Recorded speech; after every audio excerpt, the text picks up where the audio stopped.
How do you compose and play creepy horror music without the use of lots of production and effects? In this lesson I'm going to give you several different compositional ideas that exist in the most well-known horror creepy films that you can apply to your composition that's just for the piano. So how do we make music sound creepy when it's just on one instrument? I'm going to share that with you in this lesson, and then all the ideas that I'm going to share with you, I'm going to sort of consolidate them, perform them at the end. And I've also made the sheet music for this, and I need help with what to call this. So leave your suggestions in the comments and I will pick my favorite one. So the sheet music, if you're interested, it's linked in the description, along with my other Halloween horror themed tutorials and more other good stuff down there. So without further ado, let's get into this lesson. So the first thing we're going to look at is what's called tritones, which are two notes that are a tritone apart. So in other words, an interval, distance between two notes that consist of three tones. So if we take B, so a tone away from B is a C sharp, that's the first tone. A tone away from C sharp is a D sharp, that's the second tone. A tone away from D sharp is an F. So B and F, so we get B and F. That is a tritone.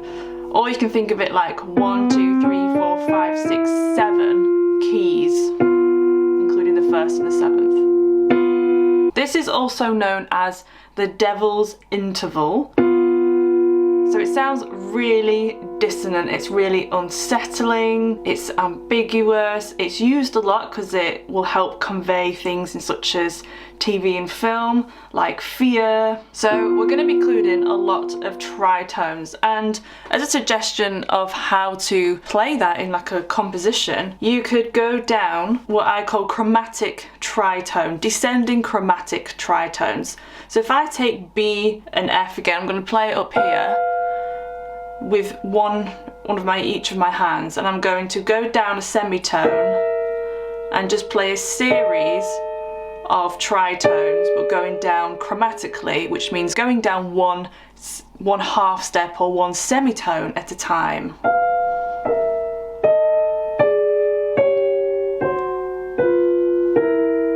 And anything that's descending or ascending sounds quite uneasy as well. And you can use the pedal, you can sort of trickle it, so don't play them quite at the same time, so something like this.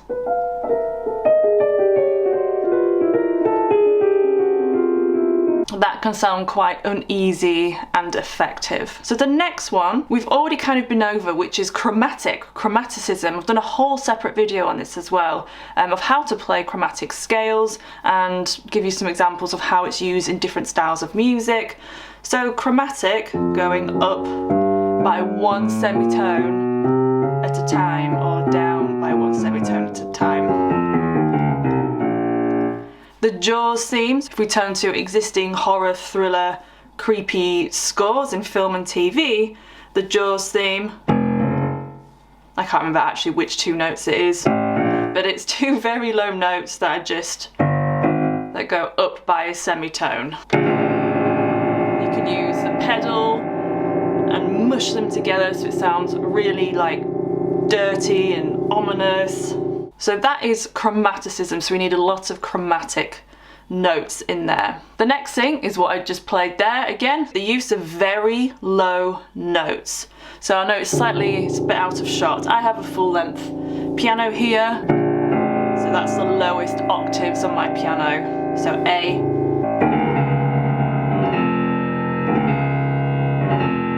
You can play around playing really low chromatic notes, either in octaves, so in each hand. That sounds very effective. Usually when you have something very low and then something really high, it's like a dissonant chord, that sounds really effective. So that chord I just played there,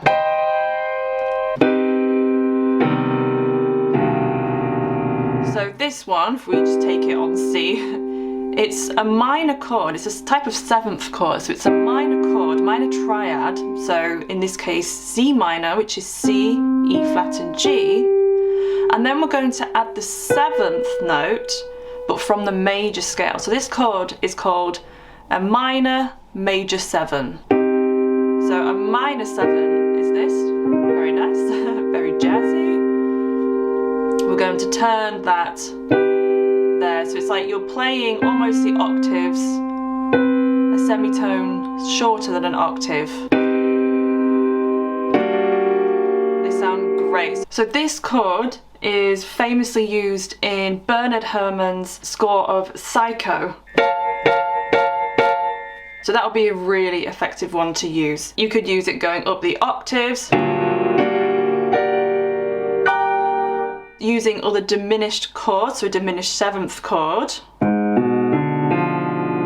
I've done a whole separate video on diminished 7th chords as well. They sound quite dramatic. So for example, a C diminished 7 is like playing a C minor 7, but when we have the diminished part, the diminished means you make a semitone lower, the 5th and the 7th. So the G will become a G flat and the B flat will become, well, it's technically a B double flat, but we'll call it an A.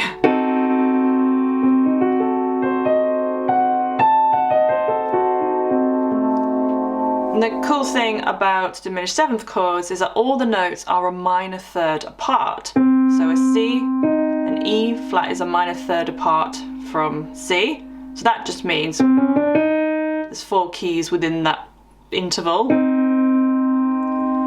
A G flat is a minor 3rd away from E flat, and an A is a minor 3rd away from F. So they're very easy to transpose and very easy to figure out.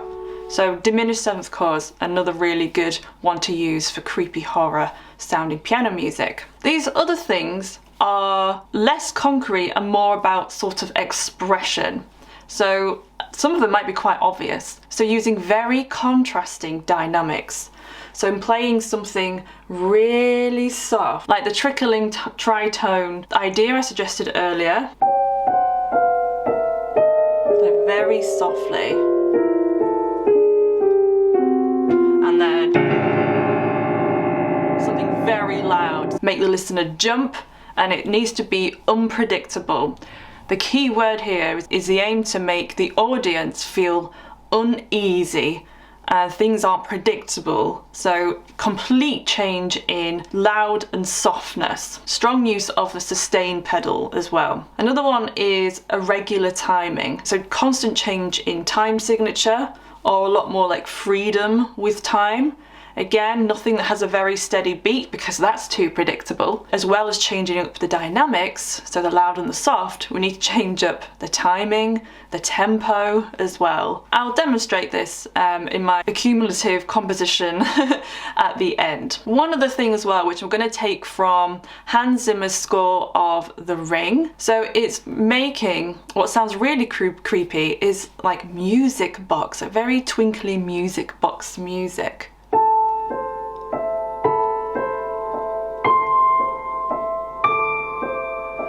So this is usually in 3/time, using the higher notes of the piano. You can just pick 2 minor chords and just play the left hand over and over again, or pick diminished chords. And then just playing, again, not going in depth with theory, and then just playing something very basic in the right hand. You could play a note for every 3 notes you play in the left hand.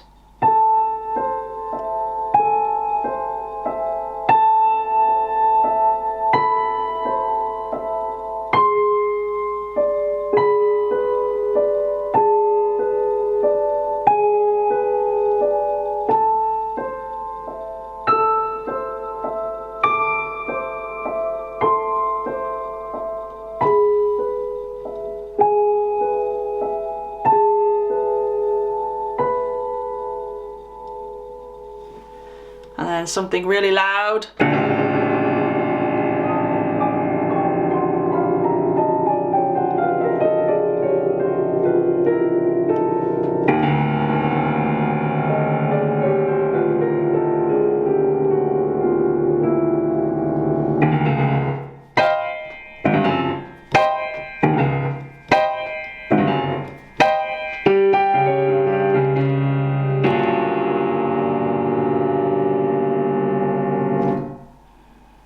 And then don't forget the power of silence as well. And then back into...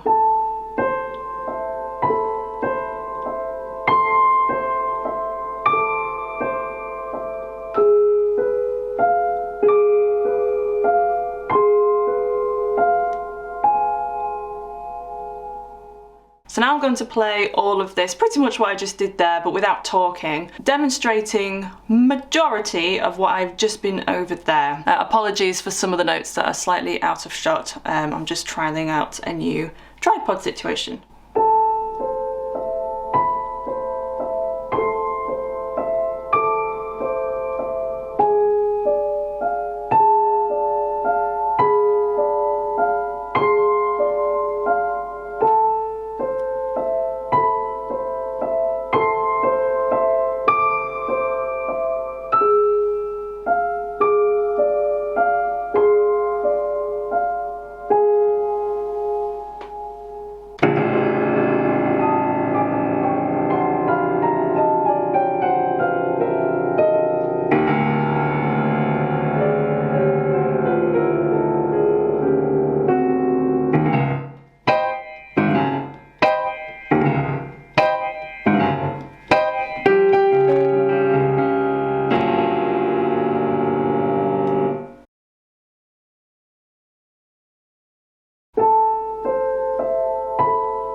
So I hope you enjoyed that. I've done so many other composition and like improv based tutorials on my channel. For me, they're the most fun ones to make. Let me know if you enjoy this style of video and you would like to see more. Don't forget to give me a suggestion for that composition, that crazy composition you heard at the end. And how did it make you feel? Did it make you feel very uneasy? I had loads of fun producing this lesson for you today, and hopefully I will see you in the next one. Bye bye.